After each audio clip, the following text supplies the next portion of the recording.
Assalamualaikum warahmatullahi wabarakatuh. Waalaikumsalam warahmatullahi wabarakatuh.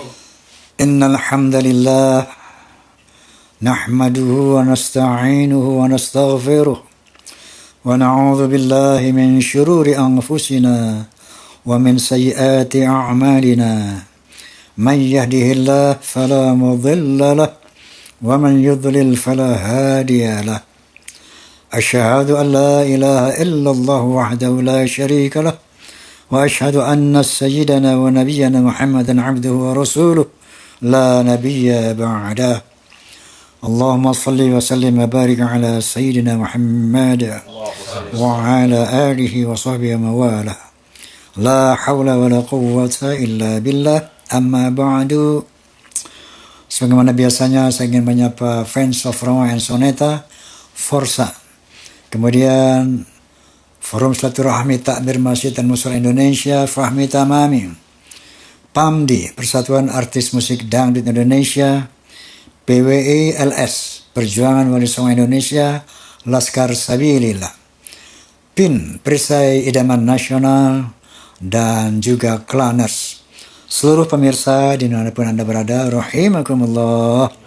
Amin. Kali ini setelah membahas bagaimana kita pola makan sehat, saya kembali lagi membahas masalah Ba'alawi ini. Pola pikir sehat. Pola iman sehat. Kenapa demikian? Astagfirullahaladzim. Masalah polemik nasab ini memang harus kita tuntaskan. Tanpa tendensi apapun, tanpa kebencian sedikit pun, na'udzubillah. Illa dalam rangka menjaga akidah Islam dari khurafat kaum Ba'alawi, menjaga kesucian, kemurnian nama Nabi Muhammad SAW. Kemudian menjaga sejarah NU, Wali Songo, sejarah bangsa, dan pada akhirnya mempertahankan NKRI sebagai negara kesatuan Republik Indonesia dengan dasar Pancasila. Baik pemirsa, untuk itu semua, kali ini saya mengundang seorang pemuda yang ganteng banget dah. Anak Banten juga nih. Seorang pemuda, ternyata beliau juga seorang ulama.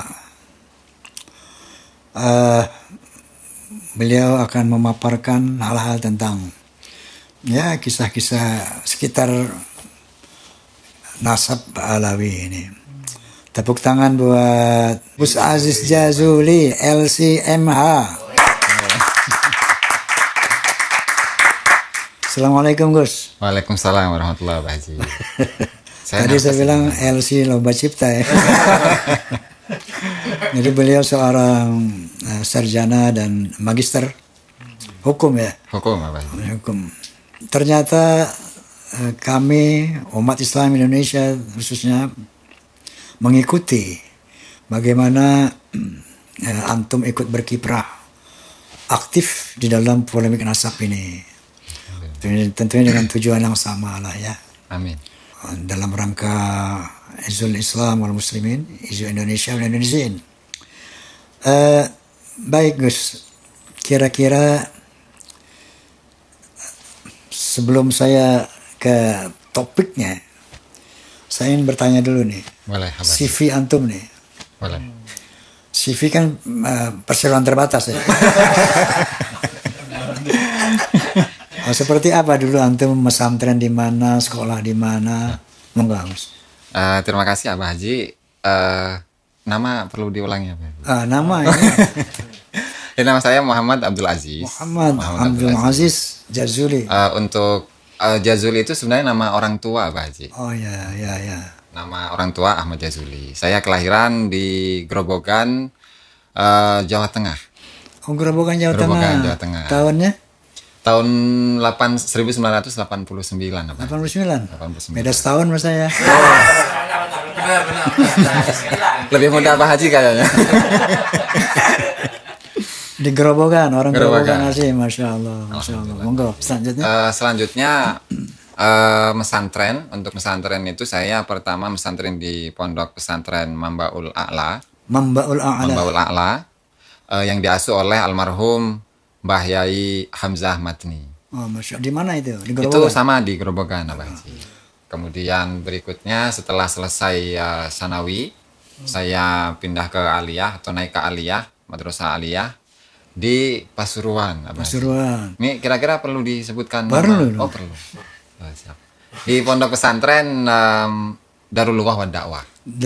Darul Lughah wa Dakwah. Darul Lughah wa Da'wah. Ya, Abah Haji. Pimpinan. Habib Ali Zainal Abidin Baharun. Oh, ini pasti tinggi ilmunya. Amin. Pimpinan Habib Zain Baharun. Zain Baharun. bukan di Taufik Asegaf bukan? Oh, bukan, apa? Baik. Sampai lulus di sana. Sampai lulus, jadi sampai 4 tahun ya, Bah Haji. 3 tahun itu formalnya, aliyah itu madrasah aliyah. Kemudian setahun, karena memang di sana itu lebih ditekankan madrasah yang khusus keagamaannya itu, atau yang bagian ngajinya gitu, Bah Haji. Masya Allah. Jadi pesantren di pesantrennya seorang Habib. Kenapa jadi ngelawan Habib? Karena itu saking sayangnya saya. Saking sayangnya. Tepuk tangan. Masalah.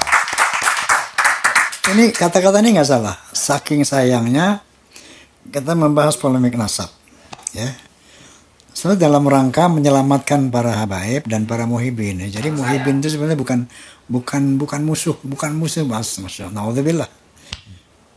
Begitu habaib sebetulnya ya, bukan orang yang harus kita benci, tidak ya. Ini polemik nasab ini dibuka secara ilmiah agar yang salah yang benar itu menjadi jelas. Dengan demikian yang benar merangkul yang salah, kemudian bertobat kepada Allah Subhanahu wa taala, kan begitu. Hakikatnya kan begitu. Betul lah, Pak Haji. Sayang sama habaib. Oke, selain mesantren di Jawa Indonesia, ada mesantren di luar Jawa? Oh, baru setelah itu saya kuliah di Tarim. Kuliah di Tarim. Weh. Saking sayang. Saking sayang. Kuliah di Tarim. Betul. Berapa lama di Tarim? 6 tahun setengah kurang lebih. 6 tahun setengah kuliah di Tarim. Masalah. Masya Allah. Apa belakangannya? Udah ahli. Tahu. Udah ahli nasab Ba'alawi nih. Beliau udah ahli. Di Tarim 6 tahun. Muhibin saya tuh, Abah. Muhibin. Sama. Betul, sama. Keemat juga muhibin kan Oh, awal. betul, Abah. Awalnya. Awalnya. Sekarang ya insya Allah linnas, muhibin linnas, lil muslim. Muslim. Rasulullah SAW. Kuliah di Tarim 6 tahun. Di Habib itu, Di Universitas Al-Ahqaf, dan itu yang menjadi rektornya Habib Abdullah Baharun. oke. Jadi di sana 6 tahun, dan biasa sebenarnya Abah Haji untuk jenjang pendidikannya, kemudian materi kuliahnya itu ya umumnya pesantren-pesantren di Nusantara, Ya, kita kuning lah bahasanya. Jadi beliau ini santri 2 pesantren. 1 pesantren di Kiai Pribumi, 1 pesantren di Habaib, 1 kuliah lagi university di Tarim. Udah nggak usah cerita lagi dia mana. Artinya beliau sangat-sangat menguasai masalah ilmu nasab ini Ba'alawi. Tentu begitu, Kiai. Insya Allah masih banyak. Insya Allah. Oke. Ini tentunya yang selama ini kita bahas di media ya.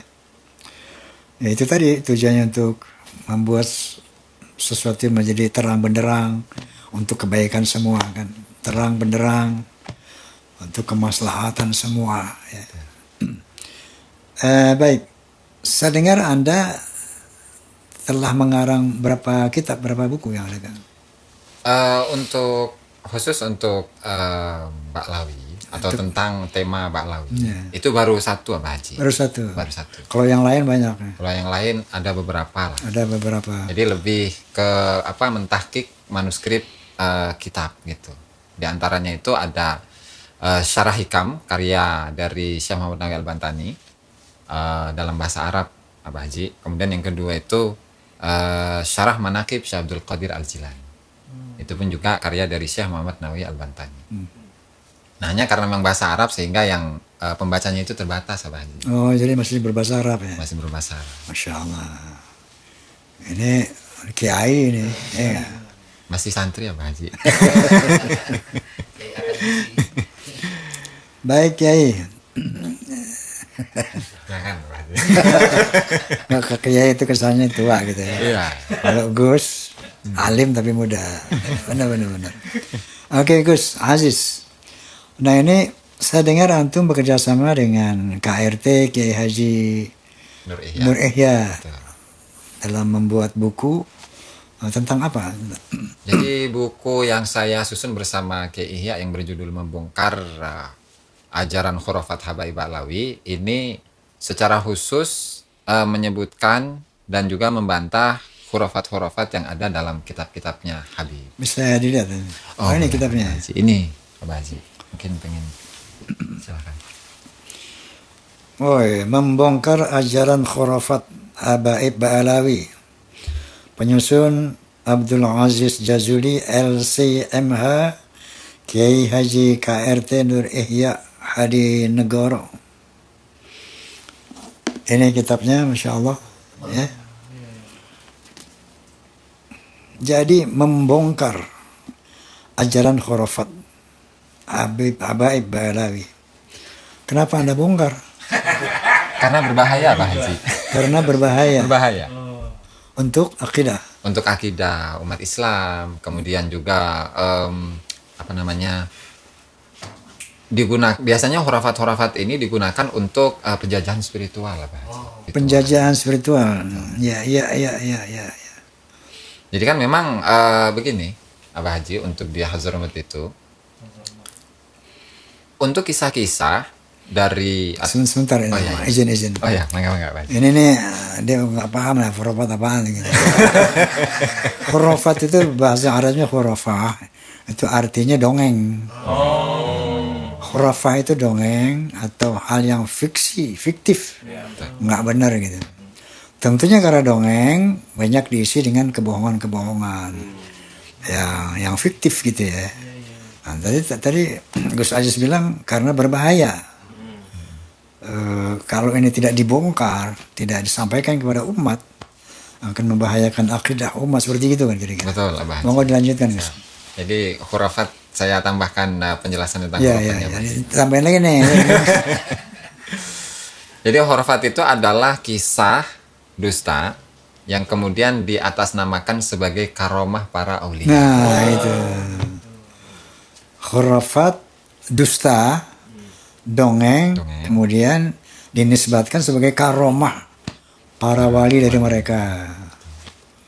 Jadi khurafat disebut sebagai karomah gitu ya. Betul. Ya bahaya memang ya. Masya Allah. Monggo dilanjutkan, Gus. Siap. Kemudian khurafat ini diceritakan kepada para kalangan muhibin-muhibinnya Ya. untuk diyakini sebagai sebuah kebenaran yang tujuannya untuk mengagungkan para leluhur-leluhurnya, Pak Haji. Nah, sehingga sering kita dapati dari kalangan habib-habib yang berceramah, itu misalkan kayak bisa menurunkan, leluhur mereka itu bisa menurunkan hujan susu dari langit. Itu ada kitabnya, Pak Haji. Ada kitabnya. Ada kitabnya. Kitab apa itu? Kitab Manaqib dari Imam Abu Bakar Al-Adani. Menurunkan hujan susu. Menurunkan hujan susu. Hujan. Ya. Ini udah masyhur itu. Udah masuk. Hujan susu sampai sekarang belum ketahuan tuh susu apa nih. Dari langit, Pak Haji. Susu langit. Susu kambing. Jangan susu malaikat nih. Susu bidadari. Susu bidadari. Oh, aduh. Dan masih banyak lagi misalkan kayak menurunkan rantai emas dari langit. Ya. Itu ada kitabnya, Pak Haji. Ada kitabnya. Ada kitabnya. Masya Allah. Sehingga yang disampaikan ini hanya sekedar sampel ya, karena untuk kalau ingin di dalam buku ini terdapat 455 hurufat. Berapa? 455. 455 khurafat. Perlu dibacain semuanya sampai besok nih. Bacanya 450 khurafat. Inna lillahi wa inna ilaihi raji'un. Masya Allah. Melanjutkan yang tadi, bahwa saya terdorong untuk menyusun buku ini selain tadi ya ajaran-ajarannya berbahaya untuk umat Islam dari ajaran yang melenceng dari Ahlus Sunnah wal Jamaah. Kemudian yang keduanya itu untuk mensucikan tasawuf sendiri, Abah Haji. Mensucikan tasawuf. Artinya menjaga nama baik tasawuf dari orang-orang yang mengatasnamakan tasawuf, Abah Haji.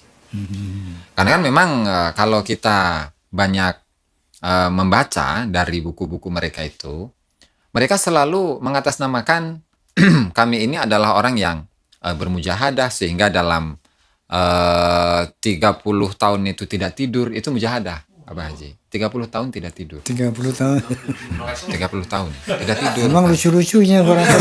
Lucu-lucu benar. Astagfirullahaladzim. Dan satu kali nafas itu 1000 ya latif. Sekali nafas kita tarik nafas dan menghembuskan itu dalam sekian detik saja itu sudah mampu untuk membaca 1000 ya latif. 1000 ya latif. 1000 ya latif. Abah Haji.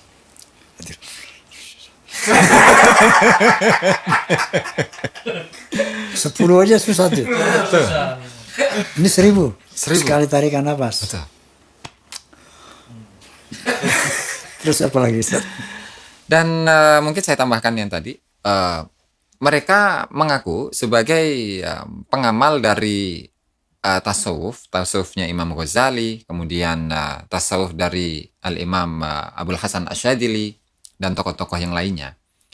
Tetapi ternyata ketika kita bandingkan antara tasawuf yang diajarkan dalam kitab-kitabnya Imam Ghazali dan juga Imam Abul Hasan Asyadili, itu jauh berbeda, Abah Haji. Yang diantaranya adalah saat mereka itu mengaku sebagai para aulia, dimana kalau tasawuf itu kan bertujuan untuk menjernihkan hati dari segala macam penyakit agar dia itu benar-benar merasa dirinya tiada, sehingga kemudian dia akan kenal Allah Subhanahu wa taala. Nah, tetapi jangankan itu kita dapatkan dalam kitab-kitab mereka. Nah, setiap kitab yang di khususnya tentang manakib dari para tokoh-tokoh para habaib, itu yang pertama didahulukan oleh mereka itu nasab, Abah Haji.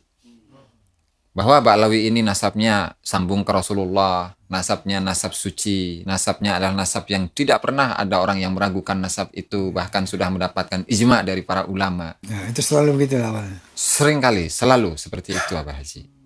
Nah, sehingga kalau memang kajiannya adalah kajian tasawuf, harusnya kan meniadakan nasab. Dan menganggap nasab itu bukanlah hal yang bermanfaat bagi dirinya. Tetapi malah ini menegaskan bahwa karena kami adalah cucu Nabi, sehingga kami mudah untuk menjadi wali. Nah, kan enak, Abah. Ya, makanya biar begitu kumisan wali. Gila wali. Hah? Gila aja wali ya. Karena cucu Nabi merasa cucu Nabi. Astagfirullahaladzim.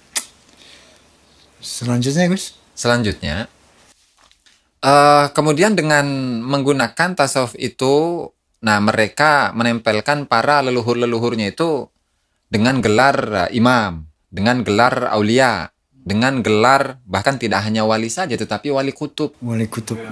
Wali kutub itu adalah wali yang tertinggi di antara wali-wali yang lainnya gitu, Pak Haji. Sultanul Aulia. Sultanul Aulia, selevel lah dengan Syekh Abdul Qadir Jilani gitu. Bahkan yang lebih parahnya, misalkan seperti kutipan yang disampaikan oleh Habib Abdurrahman As-Saqaf, bahwa di Tarim pada abad 9 Hijriah dimakamkan sama Nuna Qutban. Ada 80 wali kutub, Abah Haji. Itu di abad 9 dan itu di satu kuburan Zambal ya, khusus kuburan yang diperuntukkan untuk habaib, untuk Ba'lawi. Wa kulluhum minas sadah al-Ba'alawi. Dan semuanya itu dari kalangan Ba'lawi. Jadi ibaratnya kalau Syekh Abdul Qadir Al-Jilani yang kita kenal di dunia Islam, di sejarah Islam itu hanya satu-satunya begitu sebagai Sultanul Aulia. Nah, kalau di kalangan Balawi itu di abad 9 itu sudah ada 80 apa sih? 80 yang setingkat dengan Syekh Abdul Qadir. Yang setingkat dengan Syekh Abdul Qadir Al-Jilani. Lebih kali ya. Pasti lebih, apalagi zaman sekarang. Soalnya sih nggak tanggung-tanggung sih. Kalau ngebohong tuh nggak tanggung. Astagfirullah, astagfirullah. Astagfirullahaladzim, astagfirullahaladzim. Kita lanjut ya, Pak. Kemudian karena wali-walinya itu begitu banyak dan juga semuanya atau mayoritasnya itu adalah dari kalangan para habaib. Nah, sehingga tarikat mereka itu harus diikuti setidaknya oleh para pengikut-pengikutnya, harus diikuti karena mudah untuk menjadi wali. Kan begini, ada satu ungkapan yang disampaikan oleh seorang habib, mal muhib illa wali. Tidaklah seorang muhibbin itu kecuali wali. Jadi menjadi seorang muhibbin saja sudah menjadi wali apa sih? Ini racunnya di situ. Jadi muhibbin pengen jadi wali nih, ya gampang banget jadi wali. Cukup dengan mencintai mereka, dengan menjunjung tinggi mereka setinggi-tingginya, wali. Ini satu siasat, satu trik untuk katakanlah bisa menghimpun orang-orang yang gimana ya, yang sami'an wa ta'atan habis gitu. Sam'an wa ta'atan habis gitu. Iming-iming gitu, sih banyak juga iming lain kan. Misalnya biar kamu sholat segala kalau nggak mencintai Pak Nabi masuk neraka. Biar kamu ahli Quran, ahli ibadah, tapi kalau tidak mengakui Pak Nabi nggak dapat syafaat, nggak masuk surga. Ini doktrin-doktrin yang luar biasa, tidak berdalil, nggak ada dalilnya dan tidak make sense ya. Keluar daripada aturan syariat Islam itu. Monggo selanjutnya, Bib. Gus dengan Gus. Tidak hanya itu Abah Haji, tapi ada satu ungkapan juga yang disampaikan oleh Habib Abdullah bin Ali Al-Haddad yang mengatakan Innas sadah al-abi alwi mutahharun. Sesungguhnya para habaib itu adalah orang-orang yang disucikan. Dan saat kita itu menemui salah seorang habib, salah seorang Balawi, yang zohirnya itu seolah-olah dia adalah orang yang jahat, sebenarnya batinnya itu sangat lembut. Karena suci.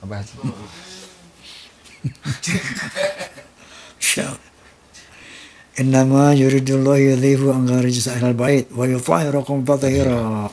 Mungkin dipakai ini nih, bahwa Allah akan membersihkan kesalahan ahlul bait dan mensucikan mereka sesuci-sucinya. Maka mereka mengklaim mereka ahlul bait kan. Masya Allah, Masya Allah. Mengagumkan memang. Sekaligus mengerikan. Terus bagaimana? Sehingga semua itu diatasnamakan sebagai karomah. Jadi misalkan ketika kita mendapati tadi kisah menurunkan hujan susu dari langit, kemudian menurunkan rantai emas dari langit, dan seterusnya, karena itu adalah karomah, sehingga orang yang tidak percaya dengan karomah itu berarti Wahabi. Gitu. Padahal saya ini bukan Wahabi ya Baji. Saya kan artinya khususnya dari kalangan teman-teman NU gitu ya. Banyak dari kita yang sering kali mengkaji kitab-kitab tasawuf yang tujuannya itu adalah untuk menjernihkan diri dari segala macam hawa nafsu, dari segala penyakit-penyakitnya, iri, dengki, kemudian merasa dirinya suci, merasa dirinya hebat, punya ilmu, dan seterusnya. Kalau kita kan belajar untuk melakukan itu, yang kita pelajari dari tasawuf itu, kita ingin menjadikan diri kita ini bersih dari segala macam penyakit-penyakit hati. Karena kalau penyakit hati kita itu, atau hati kita dalam keadaan sehat, ya maka sehatlah semua jasad kita. Dan sebaliknya, kalau kita ini memiliki penyakit-penyakit hati atau hati kita sakit, maka semua badan kita itu sakit juga, Pak Haji. Nah, dan ini adalah salah satu dari tujuan tasawuf, dan ternyata kalau kita bandingkan dengan kitab-kitab yang ditulis oleh para habib atau pendukung-pendukungnya, itu jauh berbeda dengan yang kita pelajari ya Pak Haji. Sampai sekarang Anda pernah nggak berhadapan dengan kaum Ba'alawi, katakanlah berdialog atau berdebat gitu? Terkadang Abah Haji, cuman untuk aktivitas itu saya kurangi. Jadi tidak berhadapan langsung sebenarnya Abah Haji, tapi di TikTok. Oh, di TikTok. Di TikTok, di sosmed. Jadi di media ya. Di media. Ya, membahas tentang baik itu tentang khurafat ataupun tentang nasabnya Abah Haji. Cuman yang vokal itu memang dari kalangan muhibbin Abah Haji. Ya. Dari kalangan habibnya itu malah kurang. Ya, memang muhibbin, teman-teman, muhibbin ini, maka saya katakan berulang kali, mereka tuh bukan orang yang harus kita benci, apalagi kita musuhi. Mereka itu korban, korban dari sebuah doktrin yang mereka tidak mampu menyaringnya. Maka perlunya pencerahan-pencerahan seperti ini untuk menyadarkan mereka sebetulnya. Tadi dibilang barang siapa yang menyerang Habib, apa tadi, Wahabi. PKI. Sebetulnya benar, PKI benar. Perjuangan Kesatria Indonesia. Dajjal, iblis itu kan. Ini sering kita dengar ucapkan beliau-beliau ini. Astagfirullahaladzim. Maka kalau kita lihat Dajjal, pernah saya ungkap di media ini, siapa itu Dajjal? Masih Dajjal. Itu kan pemalsu sudah Dajjal. Orang yang suka memalsu-malsukan kebenaran itu Dajjal. Jadi yang Dajjal ini yang mana gitu ya? Apa Anda memalsukan apa gitu? Kemudian iblis. Dibilang orang yang mengkritisi apa ini nasab Ba'alawi adalah iblis. Padahal Allah SWT jelas sekali menyebutkan kriteria iblis itu. Ada satu firman Allah yang berbunyi, A'udzubillahi minasyaitonirrajim. Ketika iblis disuruh sujud sama Adam, disuruh hormat sama Adam. Idz qala rabbuka lil malaikati isjudu li Adama fasajadu. Ketika Allah memerintahkan malaikat dan iblis bersujud, hormat malaikat, illa iblis aba wastakbar. Lalu Allah bertanya, iblis, ma mana'aka an tasjuda lima khalaqtu biyadi? Astakbarta am kunta minal 'alin? Iblis, kenapa kamu tidak mau hormat kepada makhluk yang aku ciptakan dengan tanganku sendiri? Astakbarta am kunta minal 'alin? Apakah kamu merasa lebih besar dan lebih tinggi? Qala ana khairum minhu khalaqtani min nari wa khalaqtani min tin. Aku lebih baik dari mereka, dari dia. Engkau ciptakan aku dari api dan dia dari tanah. Kibir, takabur, dan merasa alim lebih tinggi. Itulah sifat iblis. Anda merasa nggak lebih besar dari Ba'alawi? Oh enggak, Abah. Lebih tinggi? Enggak, Abah. Ba'alawi merasa lebih besar nggak dari Anda? Lebih tinggi nggak? Pasti. Jadi nggak usah bicara. Simpulkan sendiri. Itulah astagfirullahaladzim. Kadang-kadang mereka bicara itu nggak diolah dulu. Dajjal, ini Dajjal apa nih? Gitu maksudnya kan. Iblis. Iblisnya apa nih? Jangan-jangan kena kita nih gitu. Ketika orang merasa lebih tinggi, lebih baik dari yang lain, itulah iblis. Sifat iblis itu. Astaghfirullahaladzim, astaghfirullahaladzim, astaghfirullahaladzim. Oke, khurafat apa yang menurut antum ini paling mengganggu akidah umat ini kira-kira? Yang paling mengganggu akidah umat itu adalah khurafat tentang mengaku sebagai Allah, Pak Haji. Apa? Faqih Muqaddam mengaku sebagai Allah. Waduh. Ada di sini, Pak Haji. Ada kitabnya? Ada. Bentar, saya bukakan, Pak Haji. Masya Allah. Ini Faqih Muqaddam orangnya nggak ada. Gus, sorry Gus, kalau nggak ada orang yang ngaku apa ya boleh. Orang nggak ada orang. Kita alami. Ada juga musyawarah dengan Allah, Pak Haji. Oh, oke. Habibnya musyawarah dengan Allah Subhanahu wa taala.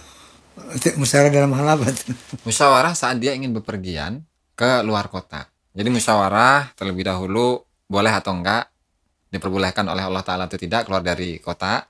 Maka kalau boleh, maka dia akan keluar kota. Ada kitabnya, Pak Haji. Insyaallah. Nah, artinya kalau kita membiarkan hal-hal seperti ini dikonsumsi oleh masyarakat, dan masyarakat percaya dengan hal itu, nah lalu ini yang disembah sebenarnya siapa? Apakah Allah Subhanahu wa taala ataukah para tokoh-tokoh mereka itu, tokoh-tokoh Ba'lawi? Karena kan jangankan itu Abah Haji ya, dalam kuburan, dalam nisan mereka itu diperintahkan atau terdapat perintah untuk meminta kepada tokoh yang dikuburkan itu. Ada perintah. Saya bacakan sedikit. Ya. Kif bil huduri wa bit ta'addubi musalliman mutadarrian fi hadratil muhdari. Qul ya Abul Khattab tadfar bil muna fahuwa dhaminu hawaijaz zuwari.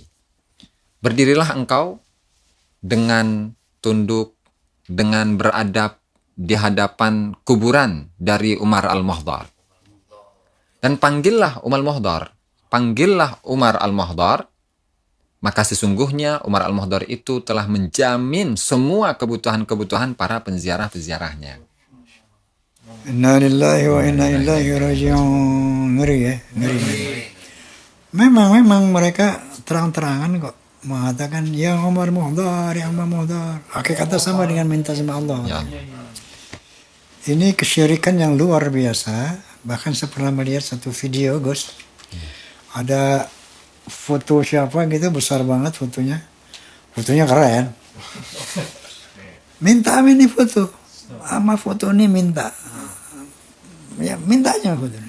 Begitu keluar rumah, solusi selesai. Ada itu kan ngeri banget ya. Apalagi ya Umar Muhdar, ya Umar Muhdar. Minta seperti yang antum bilang tadi di makam Umar Muhdar. Ya. Nah jadi pemirsa memang itulah tadi, maka masalah nasab ini, polemik nasab itu ibaratnya nggak boleh padam ya, mesti dihangatin terus ya. Agar umat nih, pertama agar umat selamat ya dari kemusyrikan, dari kesesatan. Itu loh tujuan kita. Kalau mereka sudah meyakini kalau cinta habaib nggak perlu sholat, nggak perlu apa, yang penting cinta habaib masuk surga, ini kan masya Allah penyesatan yang luar biasa. Cukup cinta. Kalau minta apa-apa, apa Umar Muhdar. Sebentar Allah SWT berfirman apa? Inna Allah la yaghfiru ayyushraka bih wa yaghfiru ma duna dzalika liman yasha. Allah tidak akan mengampuni dosa syirik, dan Allah akan mengampuni dosa selain itu liman yasha, bagi siapa yang dikehendaki. Ini kemusyrikan diajarkan secara terbuka kan begitu, Gus? Betul. Secara terbuka kemusyrikan ini diajarkan. Apakah kita mau diam gitu loh, membiarkan umat Islam Indonesia diperlakukan kayak begitu? Makanya hadirlah orang-orang kayak begini, anak-anak muda nih. Alhamdulillah. Ini anak-anak muda juga nih. Ada yang mahasiswa, no? Sarjana ada juga. Dengan bidangnya bukan Universitas Tarim, bukan. Ntar sini aja nih, bisa dekat. Astagfirullah ya Allah, astagfirullah ya Rabb, astagfirullah ya Rabb. Ihdihim. Astagfirullah. Memang kalau bicara soal khurafat ini, saya sendiri ngeri gitu. Ngeri artinya antum bilang bahaya sekali. Makanya muhibbin itu orang yang harus kita kasihani, dia terbrainwashing habis-habisan itu. Kayak gimana ini? Untuk misalkan penghinaan kepada sahabat Nabi Abah Haji ya. Jadi kalau yang saya telusuri dari kitab-kitabnya Habib, meskipun tidak semuanya itu disampaikan oleh Habib dalam ceramah-ceramahnya, dimana untuk Sayyidina Muawiyah bin Abi Sufyan ini kan salah satu sahabat Nabi. Nah, tetapi ada salah satu Habib, tokoh besar bahkan dia diklaim sebagai wali kutub juga. Nah, dia mengatakan kullu alawiyin la yuhibbu Muawiyah wa ashabahu. Setiap Alawi, setiap Habib itu tidak mencintai Muawiyah. Tidak mencintai Muawiyah dan juga tidak mencintai sahabat-sahabatnya Muawiyah. Dan yang lebih parah lagi, ada beberapa tokoh-tokoh Habib yang memang memperbolehkan dan juga melaknat Muawiyah bin Abi Sufyan. Sebagai contoh, Abah Haji, ada seorang Habib yang namanya Ali Al-Habsyi yang punya Maulid Simtud Durar itu, Abah Haji. Atau yang dikenal dengan Maulid Al-Habsyi itu ya. Di mana muridnya, yaitu Abu Bakar bin Syahab, dia memberikan kesaksian bahwa saya menyaksikan Habib Ali bin Muhammad Al-Habsyi itu melaknat Muawiyah bin Abi Sufyan berkali-kali di hadapan para murid-muridnya. Padahal itu yang diholi di Solo, Abah Haji. Yang ada hall Solo itu, yang ada di hall Solo, yang diholi adalah Habib Ali Al-Habsyi. Sementara, ya, ungkapannya, ucapannya seperti itu. Habib siapa? Habib di Hauli siapa? Habib Ali bin Muhammad Al-Habsyi. Dia orang Solo. Bukan. Kok bikin haul Solo? Bener juga. Itu cucu-cucunya, Abah Haji, cucu-cucunya yang ingin mengholi Habib Ali Al-Habsyi, cuman posisinya di Solo. Cucunya di Solo. Misalnya haul Habib Ali aja, mesti kan begitu. Ya, itu kalau normal mestinya. Ini di luar. Kalau haul Solo kan artinya usus mengklaim suatu daerah. Betul.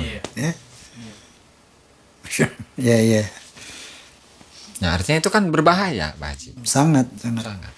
Bahkan pernah saya telusuri juga, ada beberapa pemikiran-pemikiran yang ada di Syiah Ismailiyah. Itu kan lebih kepada batiniyah. Menghujat para sahabat juga ya? Betul. Menghujat para sahabat, dan selain itu pun menafsirkan ayat-ayat Al-Quran, tetapi dengan tafsiran-tafsiran batin. Makanya kalau kita dapati, ketika Habib, misalkan Habib Abu Bakar As-Segaf, itu hajinya haji batin, apa Haji? Haji apa? Haji batin. Haji batin? Ya. Artinya fisiknya Habib itu ada di rumahnya. Nah, tetapi orang-orang yang berhaji, itu bertemu dengan Habib ini di sana, di Mekah. Nah, belum lagi sholat. Ada sholat batin juga, Pak Haji.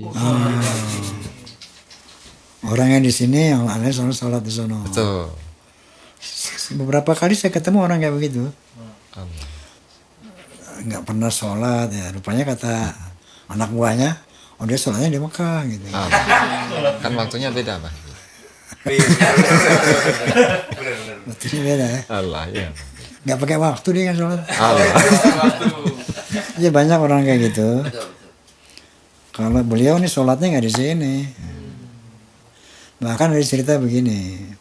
Ini viral cerita. Astaghfirullahaladzim. Ada seorang murid dari Habib Lutfi bin Yahya Pekalongan. Beberapa waktu sholat ngobrol aja di ruang tamu. Ini orang bertanya, ini kok nggak sholat gitu kan. Ini kisah di YouTube saya lihat. Udah gitu, satu orang disuruh Habib Lutfi ambil asbak di sana kamar. Begitu ambil asbak, Habib Lutfi lagi sholat di kamar. Iya. Nah, sementara sekian banyak hadis Nabi, saya nggak pernah dengar Nabi melakukan kayak gitu. Berarti lebih hebat dari Nabi nih. Amazing. Rasulullah tidak sehebat itu. Beliau di mana sholat, di situ sholat. Nggak ada Rasul di sini, sholatnya di sana. Nggak ada, saya belum ketemu hadis tuh. Ada nggak hadis kayak gitu? Belum pernah nemu apa? Memang nggak ada. Kan kalau Rasulullah itu, misalkan dalam masa fatrah itu ya, saat Rasulullah itu beberapa bulan atau beberapa tahun itu tidak mendapatkan wahyu dari Allah Ta'ala, Rasulullah kan tidak bermusyawarah dulu dengan Allah Ta'ala.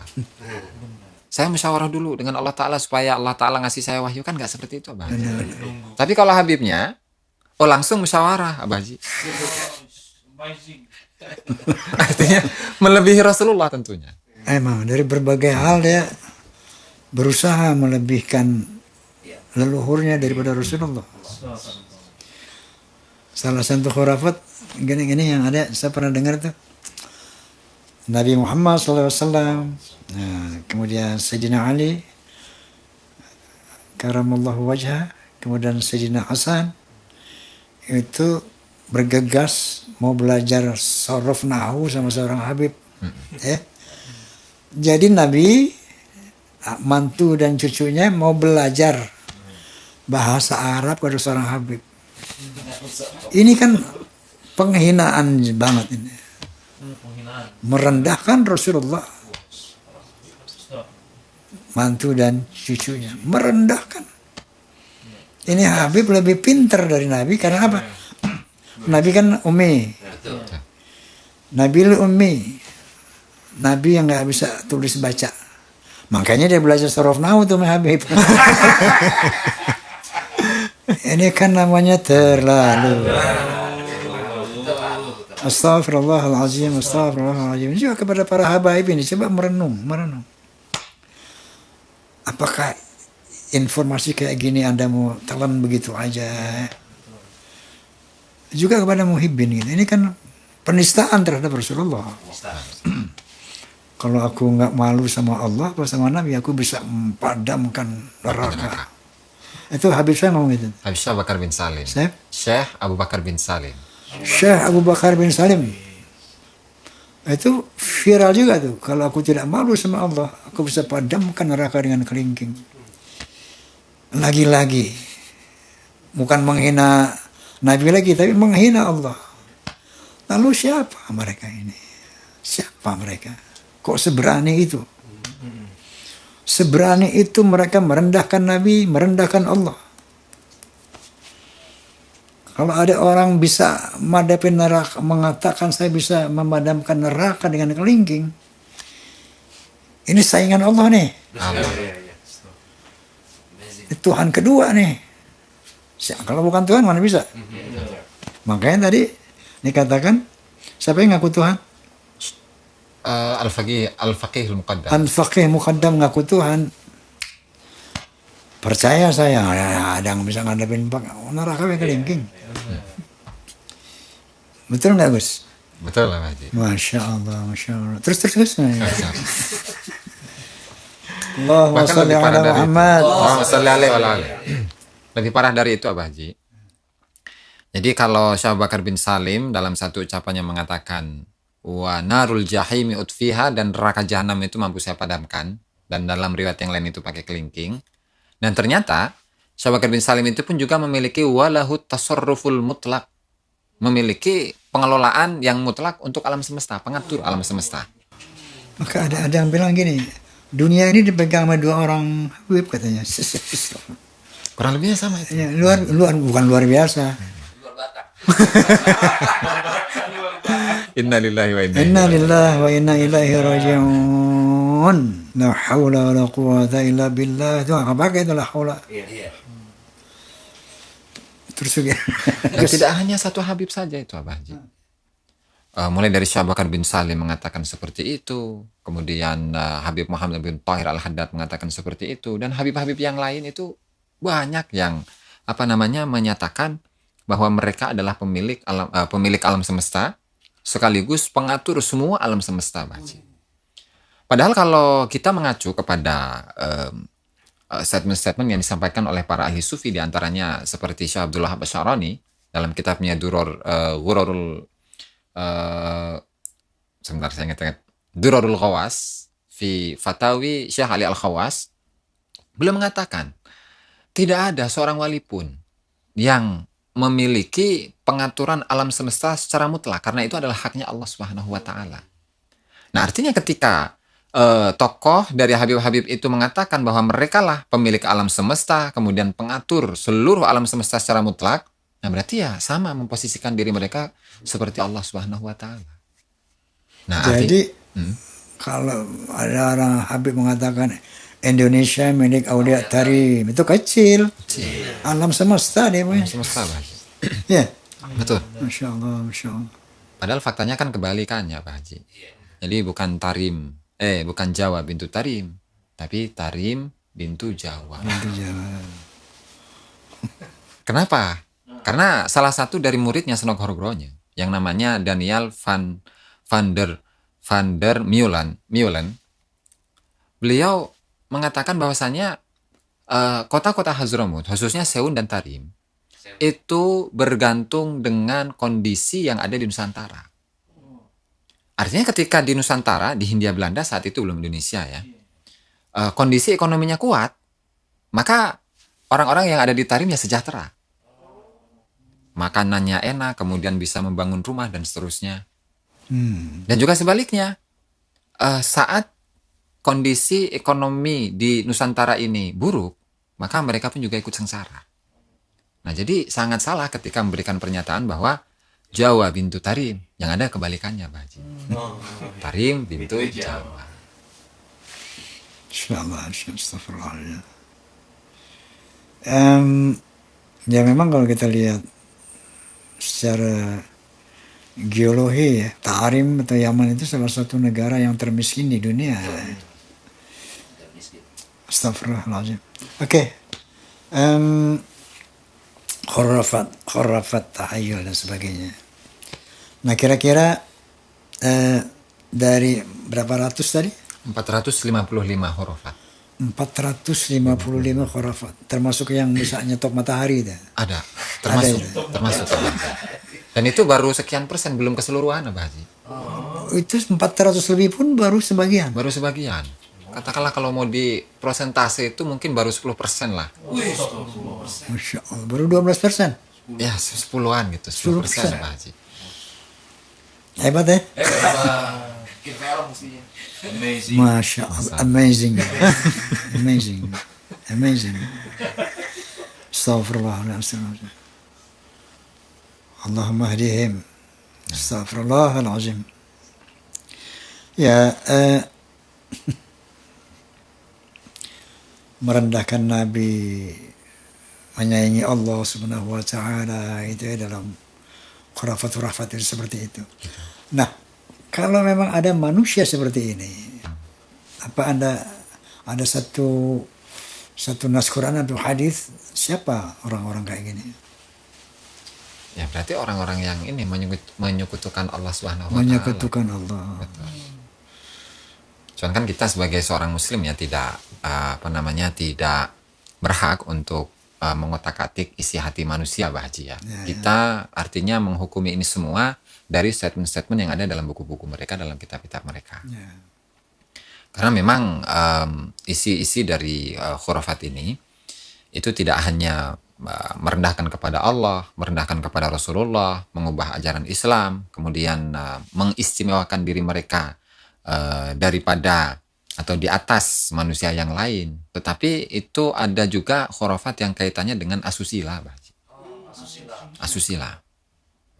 Jadi ada satu orang Habib namanya Ahmad Al-Haddar, di mana dia ini dikenal sebagai wali majdub dari kalangan Habib. Wali majdub. Ya.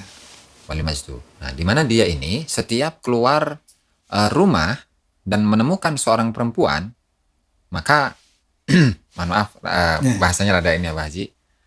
Payudaranya itu dipegang-pegang gitu, Pak Haji. Nah, artinya secara adab ini kan sudah bertentangan dengan adab Islam.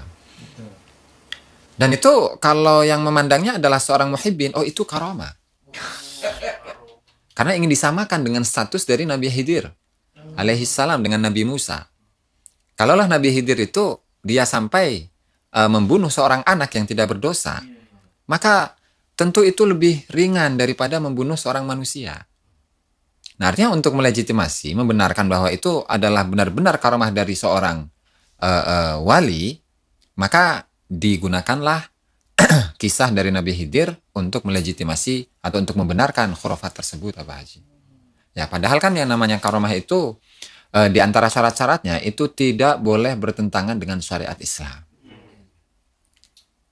Maka Al-Imam Al-Ghazali rahimahullahu ta'ala dalam kitabnya Mukasyafatul Qulub mengutip kutipan dari salah satu ulama, "Lau ra'aita rajulan yatiru fil hawa aw yamshi 'alal ma."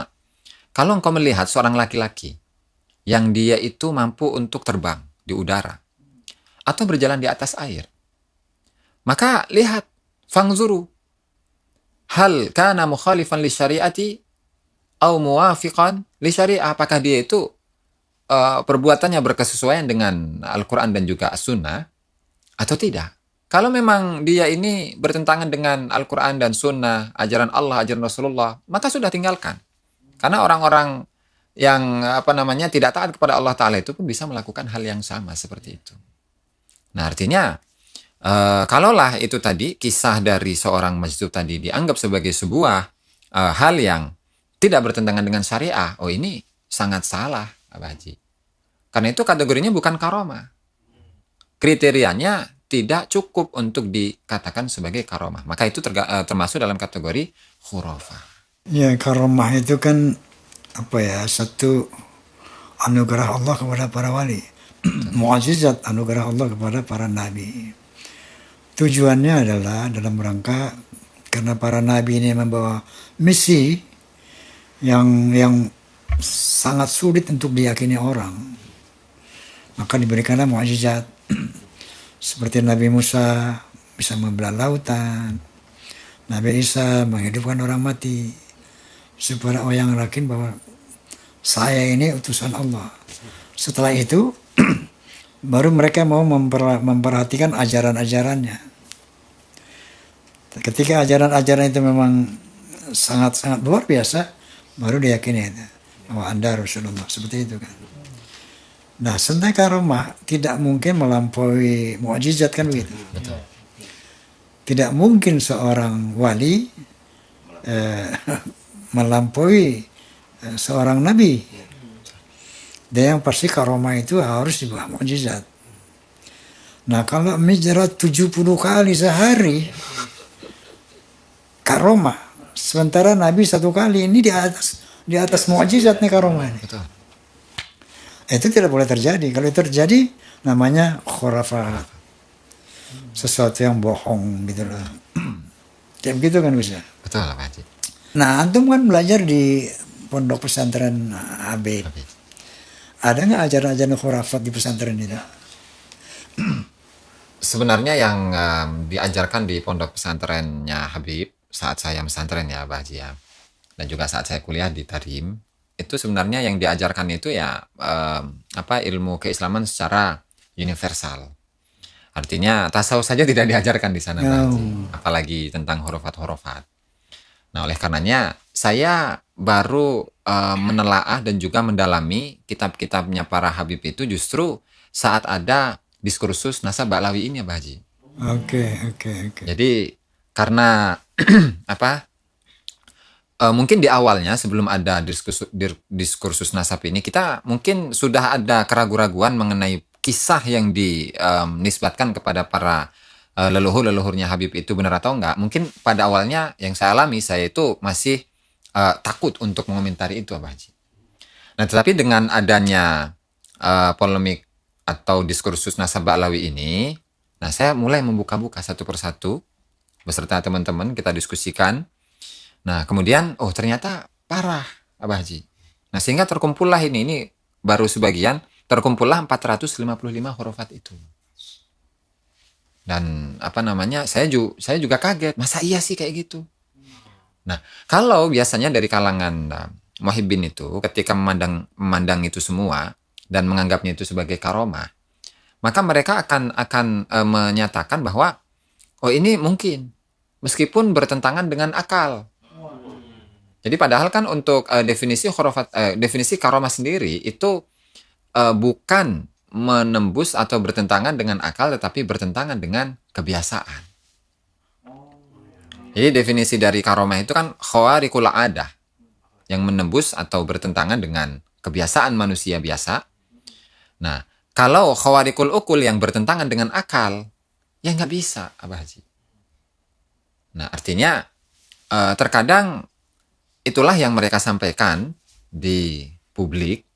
Nah, semata-mata untuk menyelamatkan karomah-karomah atau yang mereka yakini sebagai karomah, padahal itu khurafah. Dalam mereka mengglorifikasi ya leluhur mereka agar para muhibbin ini betul-betul takluk, tunduk, taat gitu kan. Betul. Muhibbin abis gitu ya. Betul. Tujuan kan itu. Betul. Dan itu disampaikan oleh salah seorang sejarawan, kelahiran Indonesia tetapi dari kalangan Al-Irsyad, Pak Haji. Al-Irsyad. Dari kalangan Al-Irsyad, dia namanya Soleh Al-Bakri. Beliau kelahiran Jakarta dan meninggal di Saudi kalau tidak salah. Dia memiliki sebuah karya yang berjudul Tarikh Hadramut As-Siyasi, sejarah Hadramut, sejarah politik Hadramut. Nah, dia menggambarkan bagaimana kalangan Ba'lawi ini dari awal, artinya menceritakan bagaimana klaim mereka dari awal. Nah, kemudian dari masa ke masa beliau ceritakan, yang pada akhirnya beliau ini menyebutkan para kalangan Ba'lawi itu memposisikan diri mereka ini sebagai tokoh yang memiliki kerohanian yang tinggi. Para aulia, begitulah, orang-orang yang soleh, ahli ibadah. Dan tentu tujuannya itu adalah as-sultah ar-ruhiyah, yaitu otoritas keagamaan. Nah, dengan dua status, yang pertama adalah status nasab mereka nyambung kepada Rasulullah SAW, dan yang kedua mereka ini adalah para aulia, para kekasih-kekasihnya Allah Subhanahu wa Ta'ala, sehingga dengan dua hal ini sangat mudah untuk menarik perhatian masyarakat untuk menjadi pengikut mereka, Pak Haji. Nah, ini bukan statement saya, tetapi statement yang disampaikan oleh Soleh Al-Bakri dalam bukunya tadi itu. Nah, tentu hal ini sama yang kita alami di Nusantara ini, Pak Haji, di Indonesia ini, Pak Haji. Ya, memang dengan klaim kami cucu Nabi, leluhur kami para wali, itu sebenarnya suatu strategi ya, mengglorifikasi leluhur itu untuk mendapat apa ya, tadi otoritas keagamaan, spiritual. Dari otoritas spiritual masuknya ke ekonomi dan politik, bisa menggerakkan umat untuk tujuan apa saja, kepentingan mereka gitu. Makanya memang ini sangat berbahaya sekali ya, mulai dari khurafat ini. Tapi justru sekarang ini Gus, subhanallah walhamdulillah, banyak sudah orang yang tercerahkan. Antum kan orang yang tercerahkan. Alhamdulillah. Dari tesis Kiai Imad. Betul. Saya juga orang yang tercerahkan. Ya. Betul. Sampai saya mengatakan hakul yakin Ba'lawi bukan dzurriyyah Nabi setelah mempelajari, mendalami lah tesis Kiai Imad, setelah memperhatikan ungkapan dari Dr. Sugeng Sugiharto tentang DNA, setelah mempelajari, mendalami lah, mengikuti filologi dari Profesor Ali. Dari tiga disiplin ini memang mustahil Ba'lawi turunan Nabi. Katakanlah ada satu hal begini, itu kan yang membuat kitab Burqatul Musiqah atau apa itu yang dibuat Ali As-Sakran itu. Ya, Al-Burqatul Musiqah. Ali bin Abu Bakar As-Sakran. Al-Burqatul Musiqah. Ya. Itu silsilah ya, yang memuat Ubaidillah adalah anak keempat dari Ahmad bin Isa itu sampai kesekian menurut keterangan Kiai Imad itu fiktif, nggak ada. Oke, mereka buat itu. Ya. Nah, maka terdoktrinlah Ba'lawi yang sekarang nih. Juga dengan buku-buku khurafat itu, terdoktrinlah dia. Maka dia berkata kepada umat, leluhurku bisa begini. Itu kan dari kitab-kitab leluhur mereka. Nah, makanya diskursus nasab ini sebetulnya terutama untuk mencerahkan mereka. Bisa saja, artinya kita bisa buktikan bahwa leluhur mereka itu bisa dikoreksi bahwa itu nggak benar kan gitu. Betul. Sebenarnya tujuan tesis Kiai Imad itu begitu.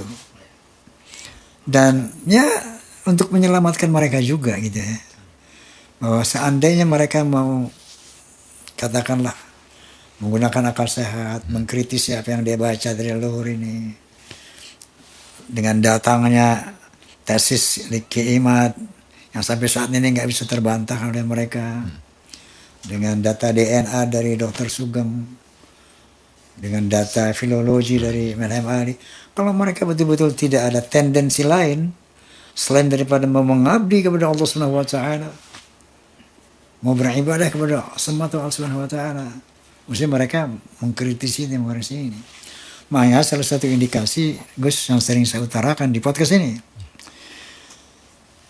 Saudara Rizik Syihab pernah memerintahkan umat yang ngaku-ngaku turunan Nabi untuk tes DNA.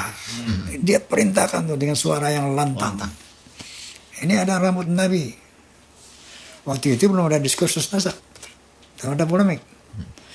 Artinya dia telah menyadari bahwa DNA itu salah satu syarat faktor penunjang untuk membuktikan masalah nasab ini. Maka dengan begitu, Masya Allah, penuh keyakinan, ayo tes DNA. Nanti ketahuan tuh, siapa yang asli, siapa yang palsu, ketahuan. Alhamdulillah. Gitu. Tes. Ini satu, Masya Allah, sebetulnya buat mereka ini satu cermin, satu cambuk buat para habaib. Kenapa mereka tidak melakukan ini? Ini kan satu indikasi bahwa mereka tidak berhafal gelap seperti Rasulullah. Satu indikasi. Kalau mereka meyakini bahwa DNA saya sama dengan Nabi, pasti mereka berbondong-bondong atas DNA. Dengan diawali oleh Muhammad Rizik Syihab sebagai imam besar mereka. Pasti itu. Nah, gue saya ayo tes semua. Ya kan? Secara logika kan begitu. Tapi ketika itu tidak dilakukan, umat pun tahu. Berarti kamu memang bukan turunan Nabi. Bukan kamu dzurriyyah. Kalau kamu dzurriyyah, kamu lakukan kok DNA. Oke, setelah tahu dia bukan turunan Nabi, lalu apa motifnya? Privilege. Kemuliaan. Dia tidak mau hilang itu. Materi. Dari duar dawir itu. Materi semuanya. Itu yang tidak mungkin. Kalau memang itu motifnya, hubbud dunya wa karahiyatul maut. Ini al-wahan, penyakit wahan. Kalau orang sudah terlalu cinta, takut mati, tidak hero sama akhirat, itu pun ada penyakit wahan.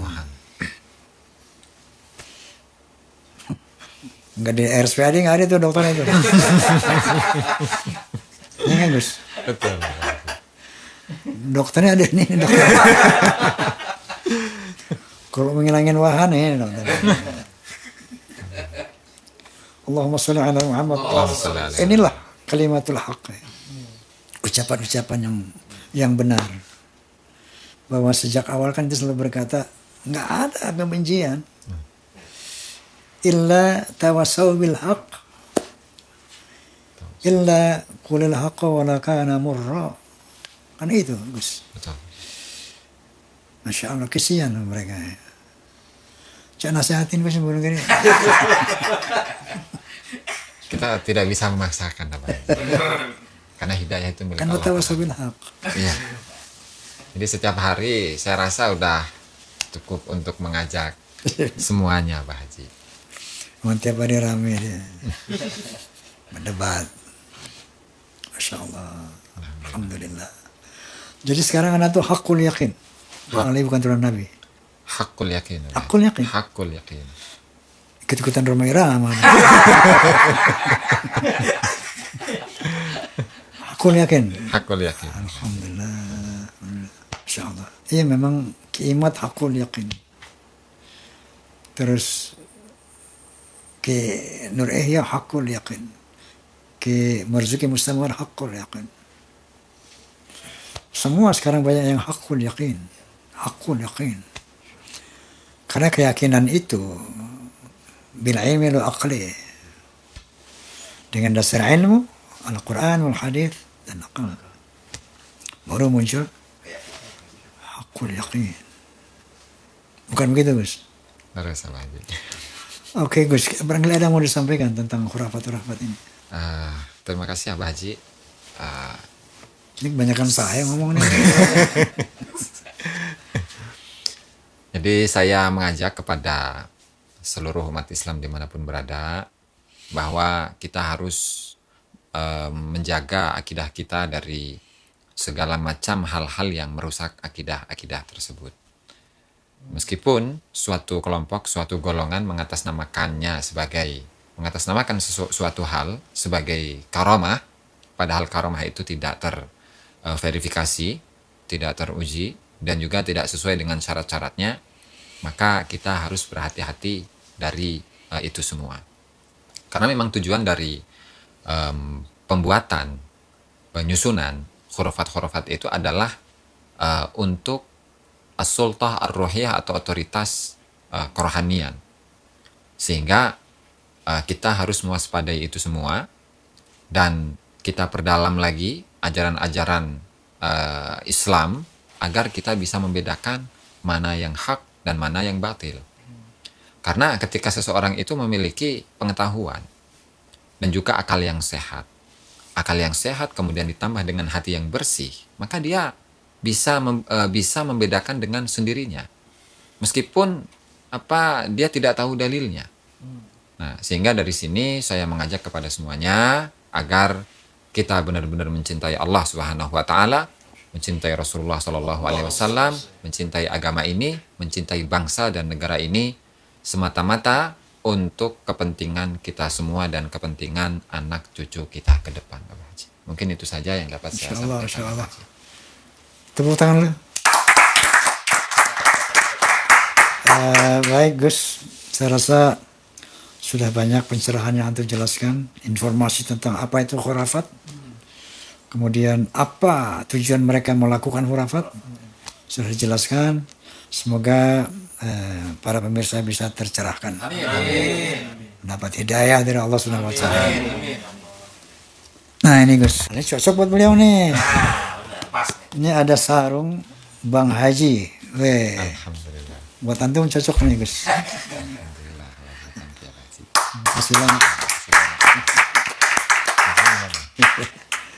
Baik pemirsa, terima kasih atas perhatiannya. Jazakumullah khairan katsira. Wallahul muwaffiq ila aqwamit thoriq. Billahi taufiq wal hidayah. Assalamualaikum warahmatullahi wabarakatuh. Waalaikumsalam warahmatullahi wabarakatuh.